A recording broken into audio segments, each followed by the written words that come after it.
Quick question for you. Yeah. What type of dog do you love the most? The Philly special, the Philly mixed breed. Yeah. I mean, I have three of them, so just like a good old-fashioned mutt. That's probably my favorite because they're unique, because they're one of a kind. You can't find another dog like it anywhere. So that I think is the most special. Yo, Philly, listen up to all our small business owners. Not just our small business owners, also our entrepreneurs, our creators, our dreamers, our doers. This is Small Business Saturday. Every week we're dropping knowledge about small businesses.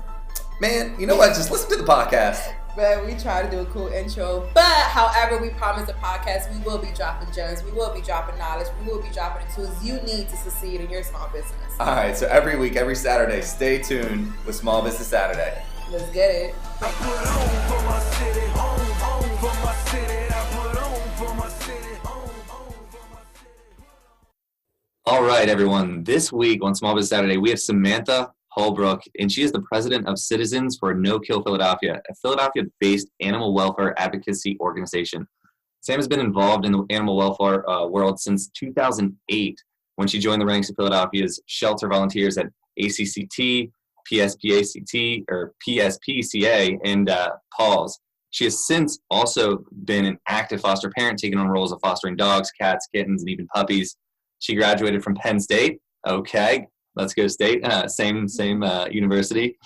In 2007 with a bachelor's degree in political science and Spanish, and then went to Temple School of Law in 2011, where she graduated.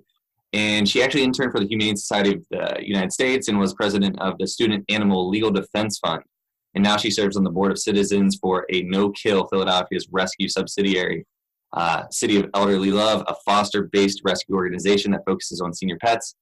And she's practicing attorney and currently lives in North Wales with her husband, 7-month-old son, 3 rescue dogs, and a rescue cat. Sam, thank you for joining us. Quite the introduction, quite the background, and I am glad to have you. Thank you so much for having me. Happy to be here. Now, obviously what stands out is that we're both Penn State grads, both living in Philly, both, entrepreneurs living the dream. Absolutely. Go Lions. So you were there, graduated in... Good to meet a fellow Penn State grad. I know that there's a lot of us out there. Especially in this area too, like in the Philadelphia, like whole Pennsylvania region. Definitely. I know. Makes you feel right at home, right? Have you met a lot of other Penn Staters since you've been here? I have, yes. Yeah. I've grown up in the area too. So I knew once I got my first visit up to main campus there, I knew I wasn't going anywhere else. And so I will begin the indoctrination process of my son soon enough to hopefully have a future lion on our hands here. Yeah. So you have a 7-month-old. I do. Yeah. So life is a little busier these days. Boy or girl? Boy. What is it like having a 7-month-old and being an entrepreneur and like as involved as you are? Busy. It's busy, but in the best way. It's a lot of fun. It's challenging. It's exciting. And that's kind of having a baby is just, it's just another part of me, who I am. And we make it work. I'm doing what I love.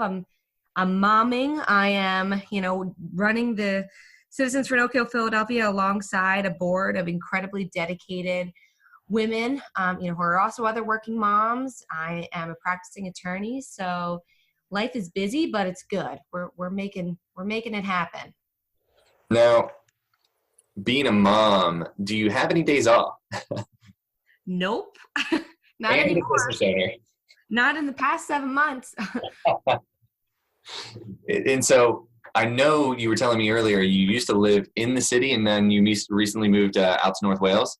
I did. Yeah. I lived in the city. So like you mentioned, I went to Temple Law and graduated in 2011. So I lived in the city starting in about 2008. And then I moved out to the burbs last year before the little guy came along. So love Philadelphia. It still occupies a really big part of my heart. Love the city and really love being able to give back to the city and its pet owners and its animals through the work that we do through Citizens for No Kill Philly.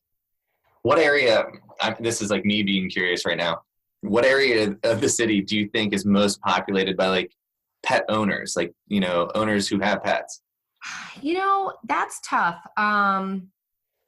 There are pet owners kind of throughout the city. I lived in Graduate Hospital when I lived there, and I have 3 dogs, so I was constantly out walking my dogs, and you get to know a lot of the dog owners in the area. And, I'd say I would pass 1, 2, 4 or 5 dog owners every time I would take my pups for a walk. So I think that area of the city, there's definitely a lot of dog owners. And you look at where the dog parks are, kind of along Schuylkill River, down near Taney Park. I mean, you have Northern Liberties, you have Center City.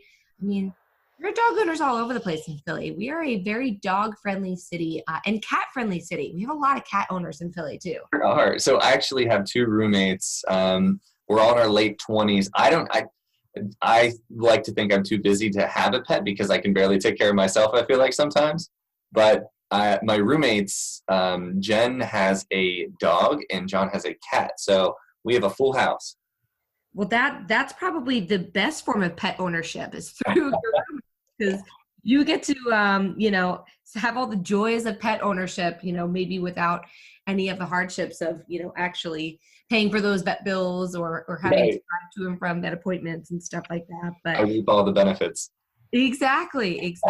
But no, it's all good stuff. And I don't think I could imagine living in a house without a dog or a cat. It's busy here, but it's a lot of fun. It's very organized chaos, I like to consider it. Yeah. So real quickly for everyone listening, give us a quick introduction about the business, No Kill Philadelphia. Sure. So Citizens for No Kill Philadelphia is an animal welfare advocacy organization. We're a nonprofit.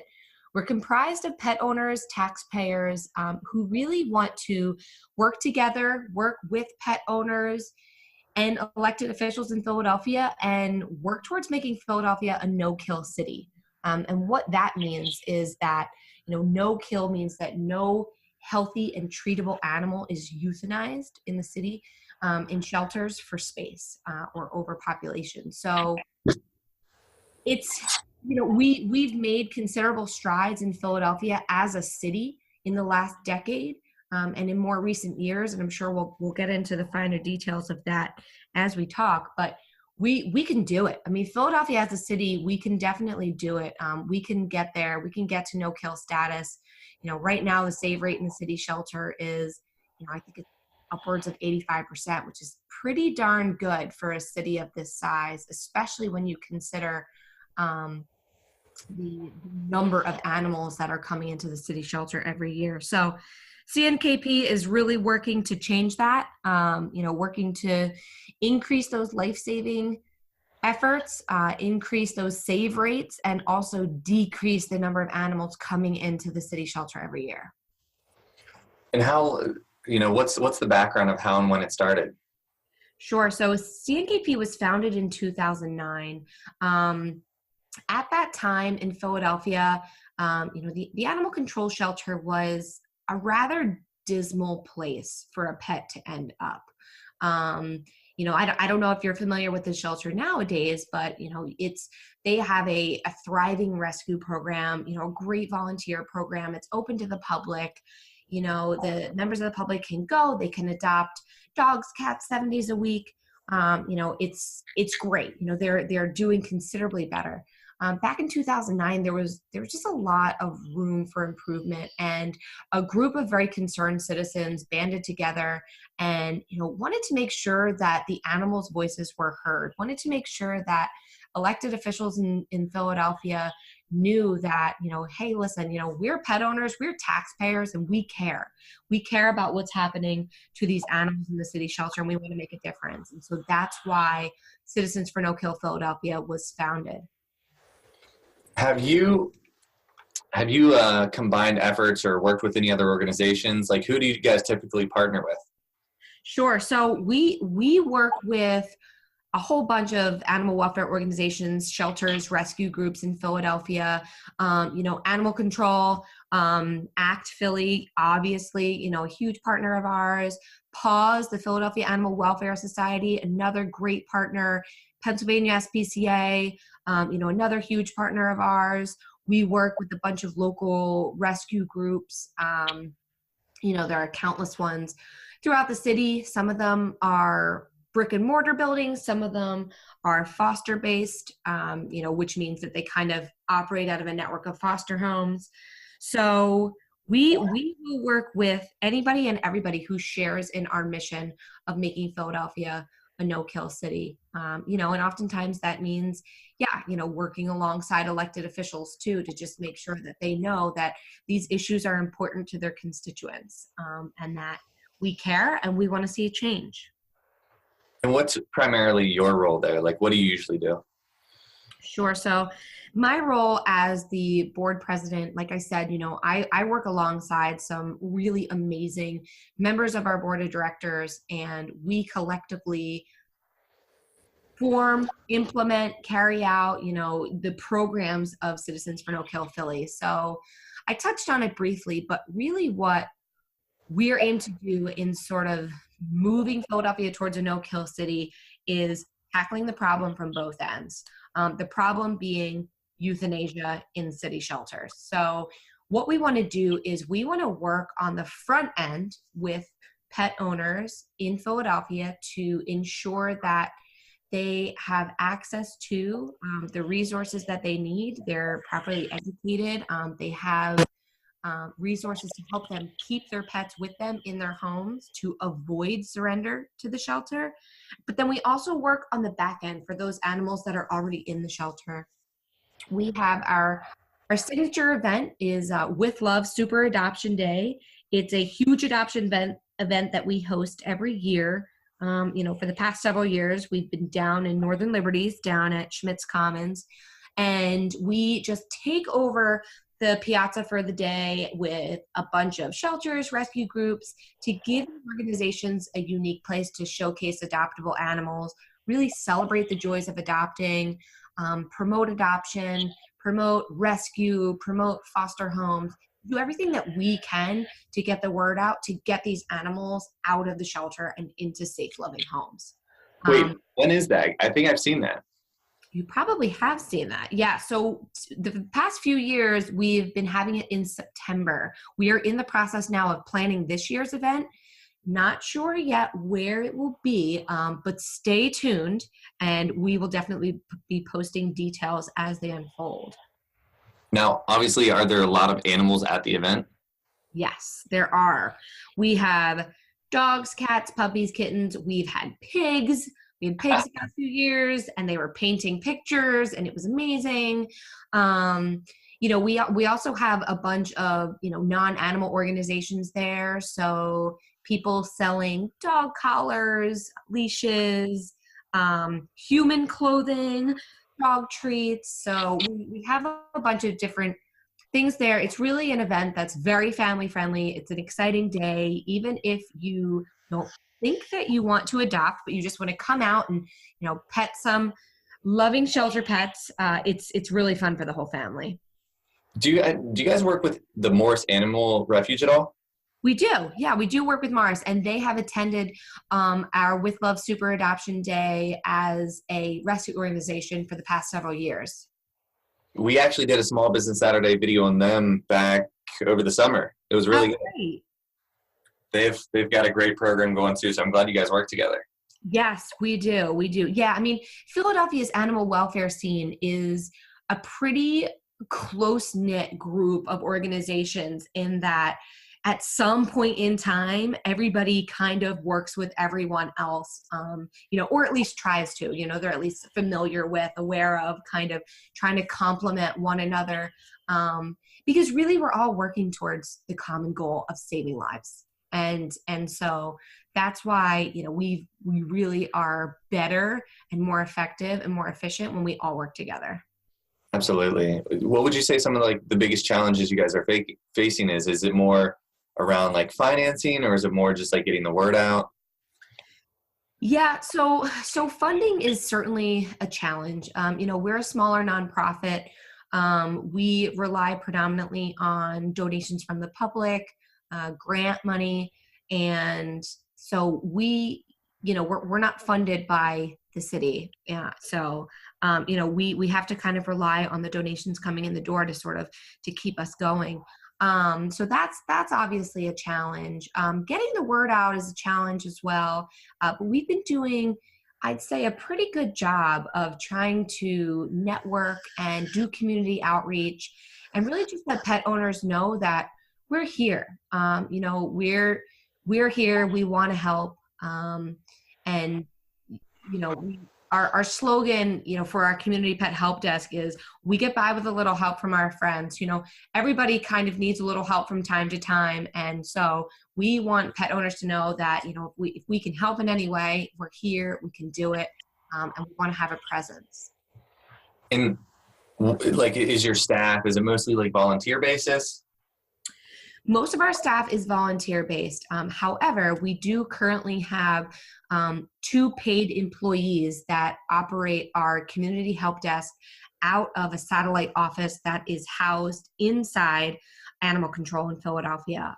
And that was made possible by a grant from PetSmart Charities that we received as a part of the Philadelphia No Kill Coalition. Back last year in 2008, kind of the big 3 animal welfare organizations in Philly, ACT Philly, PAWS, and PSPCA, banded together and founded the Philadelphia No Kill Coalition, which is kind of speaks for itself and what it is, but it currently consists of 21 organizations that are members of this coalition. Of course, CNKP is one of them, that all share the common goal of making Philadelphia a no-kill city and kind of working together to see what are the ways that we can maximize our efforts in doing so. As part of that coalition, like I said, CNKP now has its help desk housed inside the walls of ACT Philly, and we have 2 part-time employees that are there 7 days a week. They cover, the span of 7 days a week, and they are being able to field calls, talk with owners who walk in, answer emails, and work with pet owners who are in need or think that they need to rehome their pets, to help them try to keep their animals with them in their homes and avoid surrender to the city shelter. Okay. Well, that's really good to hear. So you were cutting in and out a little bit during that? That's fine. I heard some background noise too. It sounded like the ocean. I don't know. How long was it going on for you? Probably like 10, 15 seconds. Where are we in this? Okay. 30. Okay. Around 30 minutes in. Gotcha. I got most of it though, but I might have him cut out some of that. Okay. You sound good now. How do I sound? You sound good now. Yeah, it was weird. It almost sounded like sound effects. Oh, that's super weird. Yeah, I don't know why. I was checking. I was like, uh-oh, do I have something open on my computer? But I don't think it was me. Okay, I think we're good now. Okay. So jumping back into it, there's a lot of really amazing, nonprofits like this across the country. And just, you guys being specific here to Philly, what also makes you guys really different?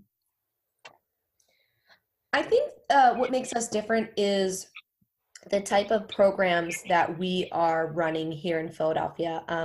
So I've talked about the community help desk a little bit, and let me dive in a little bit deeper on that. So the community help desk is basically what it sounds like. We are a lifeline for pet owners in Philadelphia, predominantly those pet owners that are, low income or need additional assistance with their pet, or are looking to rehome their pet, or think that they might need to surrender their pet. Basically any owners that, are struggling with their pet and need a lifeline. We're kind of there to provide that safety net to the best extent possible. And, how have you guys gone about it? Let me just stop you right there. Sorry, I'm hearing that sound a little bit again. I am too. It cut out just a little second there. Okay. I don't know if it's Zoom or what the deal is. You're good again now. I'll mark that down. Okay, cool. Let me know if you want me to do that again. No, I didn't have any issue really there. You're good? Okay, cool. Quick question for you. Yeah. What type of dog do you love the most? The Philly special, the Philly mixed breed. Yeah. I mean, I have 3 of them, so just like a good old-fashioned mutt. That's probably my favorite because they're unique, because they're one of a kind. You can't find another dog like it anywhere. So that I think is the most special. That's our Lila in our house. The Yep. Philly special, Philly mutt. Exactly. So what have been some big accomplishments that you're super proud of? So yeah, so through the community help desk, like I said, we have the different programs. We have our pet pantry program, which is we go into a different low-income neighborhood every month, every 4 to 6 weeks. We are boots on the ground, go into a different low-income neighborhood in Philadelphia. We provide free pet food and supplies to pet owners in need. That is probably one of my favorite parts of what we do as part of the help desk, because we are able to get out there and interact with these pet owners who are amazing, loving pet owners.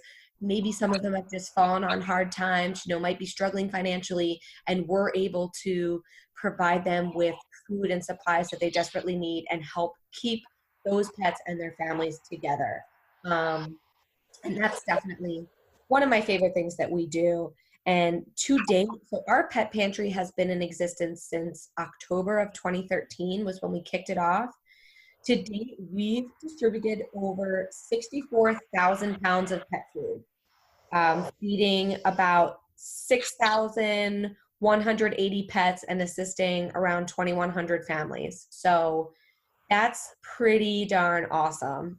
It's also exciting to see familiar faces from one event to the next that, we see our participants that come back month to month, and, we're able to continue to provide them with pet food to help keep their pets' bellies full and keep those pets out of the shelter, which is a win-win for everybody. Absolutely. You said 6,000 pets. You've helped feed that many? Yes, we have. Yeah, like I said, I feel like it's filled with dog and cat owners. I think that we probably have seen, definitely, I know we're always low on cat food. I think that Philly does have a lot of cat owners. I think, you see the dogs more often maybe because people are out walking them, but a lot of Philly homes have cats. I didn't know that. Yes. I see some in windows sometimes when I'm walking through the city. Yes. And a cat is a great pet for the city. Mm. Even somebody that might not think they have time for a pet, hint, hint, cats are really awesome, low maintenance pets. I would definitely get a cat. I would say that. Well, I can point you in the right direction. So I'm going to hold you to that. Maybe a kitten. Start with a kitten. Well, kitten season is upon us. So you have your pick of the litter, so to speak, unintended. What last questions here for you. What's like the hardest thing and also the best thing about what you do? The hardest thing and the best thing. Okay, so the hardest thing, we already touched on funding. I think the hardest thing is when we can't help.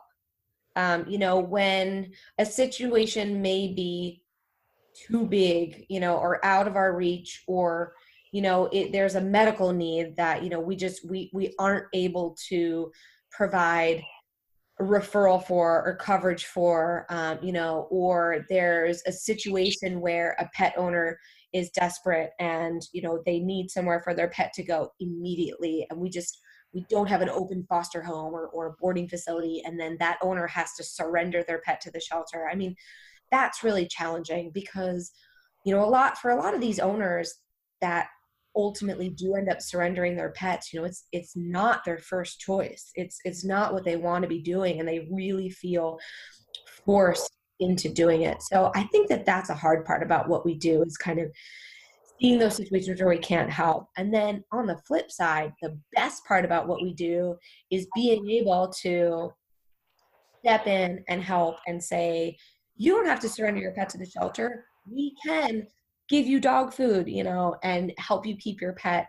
We can refer you to a low-cost vet clinic that is going to be able to give you those antibiotics so you can, get your cat better and keep your cat, and you don't have to surrender it to the shelter. So that is the best part. Those success stories really make it all worth it. And, like I said, going to the pet pantry or being at the help desk and just talking to these owners and seeing like their pets are family. And I know you don't own a pet, but you live with pets. I'm sure you can kind of understand that once a pet is in your life, they really are your family members. So when we're able to help keep pets and their people together and keep families together, that really makes all the struggles and all the challenges all worth it. Yeah, my roommates definitely treat their pets like family, and it's funny. It's like having a child in a way. It is. Yeah, no, it definitely is. Having a human child as well as several four-legged children, it's a little different, but the love is, it's there. Like you love them as if they are your children, and you want the best for them, just as you would your human child. Which child's your favorite? No, I'm just kidding. I can't answer that. Next question. So what's next for the nonprofit?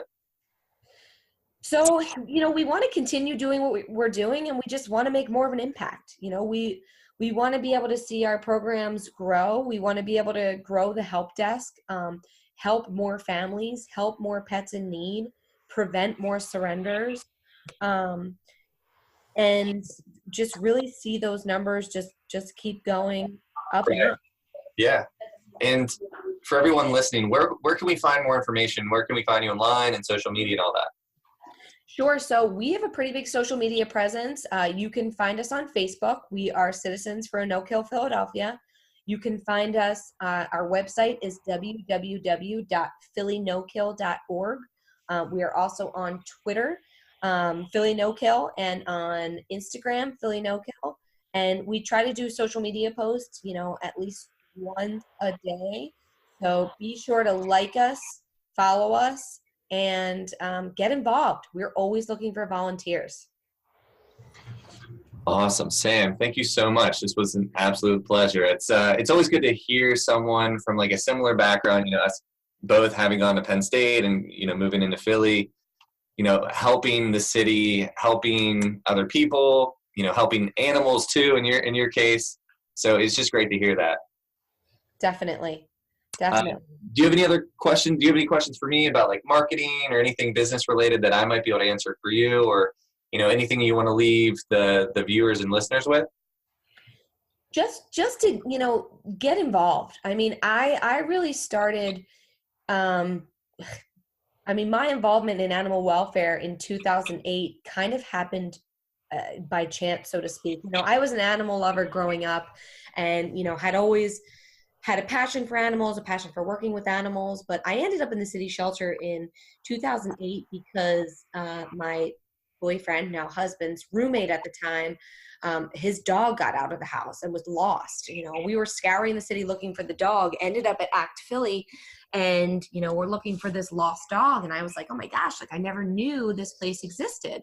And through that sort of was asking about volunteer programs and asking about, if they ever need help with people coming and walking dogs.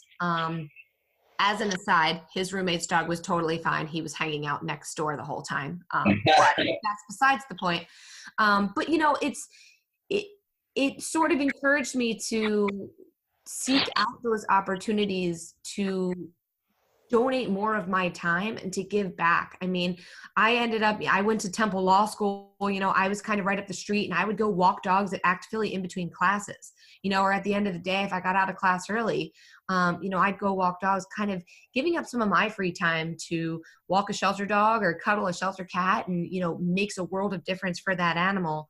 And it was really rewarding to me too. So, even if it's not getting involved with animals, get involved with local programs. There's a lot of social programs in Philly that could really use volunteer assistance. And, we're always looking for volunteers. So that would be my final words, would just be get involved, help out your fellow Philadelphians, and let's work together to make Philly a more humane city for everybody.